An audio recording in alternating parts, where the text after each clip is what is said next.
आजचं टेम्परेचर इतकं वाढलेलं आहे ना, खरं सांगायचं झालं तर खूप खूप खूप ऊन पडलेलं आहे। क्रिकेट विश्वामधले देव असणारे सचिन तेंडुलकर सर यांच्याबद्दल बोलते, कारण की त्यांचा आज बर्थडे आहे। तो हॅपी बर्थडे सर। तो व्लॉगची सुरुवात ही संध्याकाळी केली आहे, कारण की जी तीव्रता आहे यूव्ही रेजची ती खूपच आहे, डेंजरस आहे। खूप माझं धावपळ चालू होती, थोडं बिझी होते, माझं कंप्लीशनचं काम चालू होतं।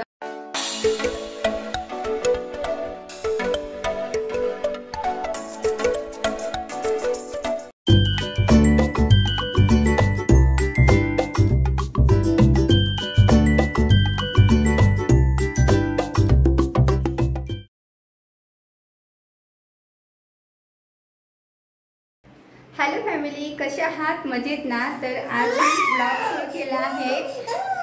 हां, तुला दाखवते। हातात काय घातले तू? जा पण खेळा।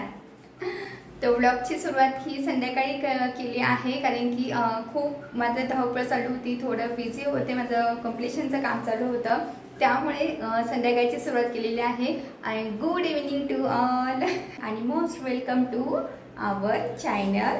जयश्री रेडगे चॅनलवर पुन्हा एकदा स्वागत आहे। चला, आता चहा प्यायची वेळ झालेली आहे, म्हणजे ऑफकोर्स 4:30 वाजलेले आहे। आणि इकडे ही का खेळते आहेत। आणि आजचं टेम्परेचर इतकं वाढलेलं आहे ना, खरं सांगायचं झालं तर खूप खूप खूप ऊन पडलेलं आहे। आणि जी तीव्रता आहे यूव्ही रेजची ती खूपच आहे, डेंजरस आहे, तेही तुम्हाला दाखवते। चला तर इकडे इकडे ही काय केलं, माती सांडवली। ओय बाबू,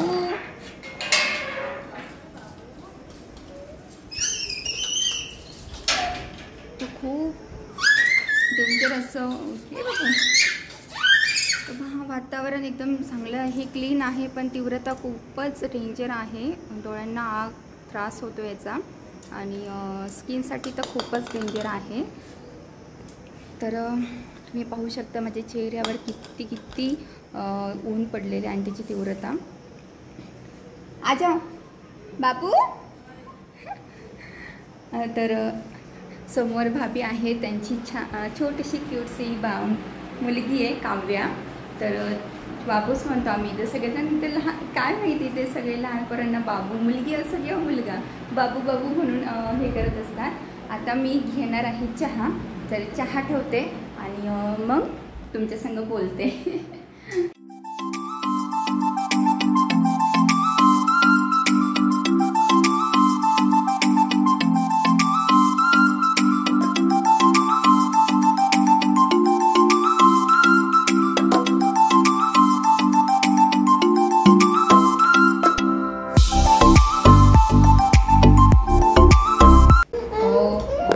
बाबू के साथ खेलने जाओ उधर खेलो।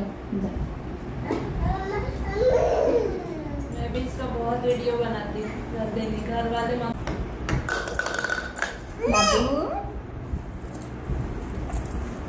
समोरच्या भाभी आल्या होत्या बसायला, थोड्या वेळ बसल्या त्यांच्या मुलीला घेऊन। आणि त्या मुलीचं नाव काव्या, जसं मी तुम्हाला बोललेच। आणि थोड्या वेळ ती खेळली, नंतर मग गेल्यात, गप्पा वगैरे झाल्या, आणि मी पण चहा घेतला। त्यानंतर म्हटलं आता चला किचनमध्ये कुकिंग काय करायचं आहे, तो प्रश्न पडलेला। पण कुकिंग करता करता मला आठवलं की आज 24 एप्रिल आहे, आणि हा दिवस सर्वांनाच माहीत आहे, असं मी का म्हणते, कारण की या दिवशी एका खेळाडूचा जन्म झालेला आहे। तर अशा या खेळाडूला 1994 मध्ये अर्जुन पुरस्कार मिळालेला, 1997 मध्ये खेलरत्न मिळालेला। आय नो हे पुरस्कार तो ऐकल्यानंतर तुम्हाला अंदाज येईलच थोडा थोडा। आणि 1998 मध्ये त्यांना पद्मश्री पुरस्काराने गौरवण्यात आले। 2008 मध्ये त्यांना पद्मविभूषण या पुरस्काराने गौरवण्यात आले। मोस्ट इम्पॉर्टंट म्हणजे 2013 मध्ये भारतरत्न मिळालेले ते एकमेव खेळाडू आहेत। आणि अशा या खेळाडूला आपण सर्वच जण लिटल मास्टर, मास्टर ब्लास्टर या नावाने ओळखतो। आय नो तुम्हाला अंदाज आलेलाच आहे मी कोणाबद्दल बोलते। तर यस, तर मी क्रिकेट विश्वामधले देव असणारे सचिन तेंडुलकर सर यांच्याबद्दल बोलते, कारण की त्यांचा आज बर्थडे आहे। तो हॅपी बर्थडे सर। आणि हे सर्वांनाच माहीत आहे 24 एप्रिलला सचिन सरांचा बर्थडे असतो। आणि 23 एप्रिल म्हणजे काल जागतिक पुस्तक दिन साजरा झाला आणि खरंच माझं काल खरं लक्षातच आलं नाही की ते तुमच्याशी शेअर करायला हवं होतं. आणि मी सुद्धा पुस्तक वाचायला खूप वेडी आहे. माझ्याकडे संच आहे पुस्तकांचा आणि त्याचा एक फोटो इथे टाकते. तो मोजकी काही अशी पुस्तकं आहेत जे इम्पॉर्टंट असतात ना, ती पुस्तकं माझ्याकडं संग्रहित केलेली आहेत आणि असेच तुम्ही सुद्धा संग्रह करावे असं मला वाटतंय आणि होप तुम्हाला नक्की आवडेल ते मी सांगितलेलं.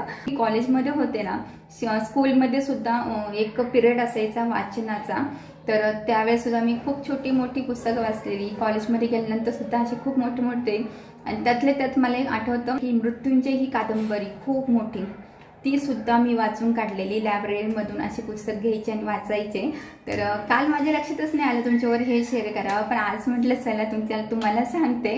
आणि आता आपल्याला माहिती आहे बिझी शेड्यूलमध्ये आपण पुस्तक घेऊन जास्त वाचन करू शकत नाही, त्यामुळे मी कुकू FM डाउनलोड केलेला आहे, जे की काम करता करता सुद्धा मी ऐकू शकते. मग थोडंसं आपलं लावून द्यायचं की काम करता करता ऐकायचं. तर त्यामुळे तो एक बेस्ट ऑप्शन आहे कुकू FMचा. आणि अशा पद्धतीने वाचन जेवढं वाढेल तेवढं चांगलं, जेवढं तुम्ही ऐकाल तेवढं तेही चांगलंच आहे. कारण की म्हणतात ना, वाचाल तर वाचाल. कुकिंगची तयारी करून घेत आहे. इहिका गेली बाहेर खेळायला, त्यामुळे म्हटलं पटकन जेवढं होईन तेवढं करून घेते. ती जर परत आतमध्ये आले तर काही करून देणार नाही लगेच.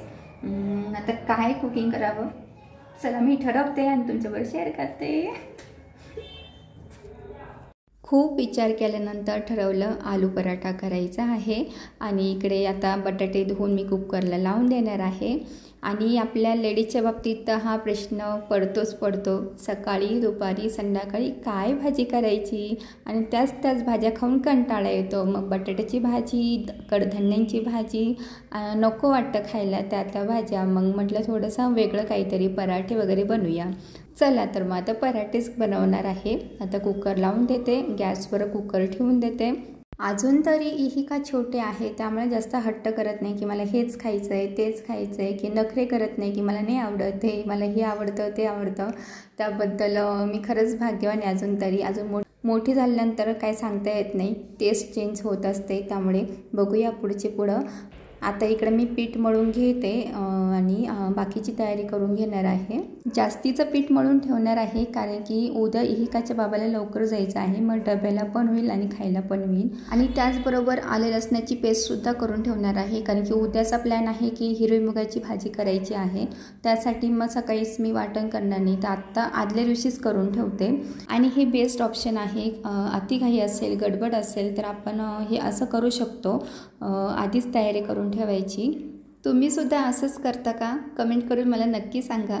जिरी मोहरी चांगली तडतडली. आता त्यामध्ये मी हिरवी चटणी टाकते आणि ग्रीन पीस टाकणार आहे आणि बटाटे टाकणार आहे आणि छानपैकी मिक्स करून घेईल. थोडी हळद पण टाकायची, मीठ पण टाकणार आहे.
भाजी गार झालेली आहे आणि त्यामुळे आता मी पराठा करायला घेतलेला आहे.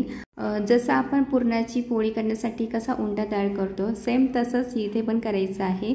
आता हा पिठाचा उंडा आहे, तर त्याच्यामध्ये बटाट्याची भाजी मी भरून घेतलेली आहे आणि छानपैकी त्यांचे सर्व बाजूनी गोल गोल करत असं तोंड झाकून घ्यायचं, जेणेकरून बटाट्याची भाजी वरतून बाहेर यायला नको. हे तुम्ही बघतच आहात आता कशी मी करत आहे. या पद्धतीने आपण करून घ्यायचं आहे. दोन्ही हातांनी दोन्ही बाजूनी छानपैकी दाबून घ्यायची आणि लाटून पोळी भाजून घ्यायची. तयार झाला आहे आपला आलू पराठा। या तुम्ही सर्वजण आलू पराठा खायला।